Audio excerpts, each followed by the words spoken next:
राज्यात उन्हाचं तापमान झपाट्याने वाढत आहे। गेल्या 5 वर्षाच्या तुलनेत यंदा उन्हाचा पारा जास्त असून मार्च महिन्यापासून सूर्याने आग ओकण्यास सुरुवात केली आहे।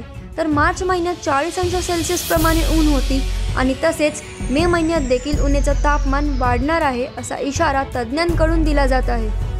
तर गेल्या 2 महिन्यापासून राज्यात उष्माघातामुळे तब्बल 25 जणांचे मृत्यू नोंदवण्यात आले होते आणि उष्माघाताच्या रुग्णांमध्ये देखील वाढ होत आहे।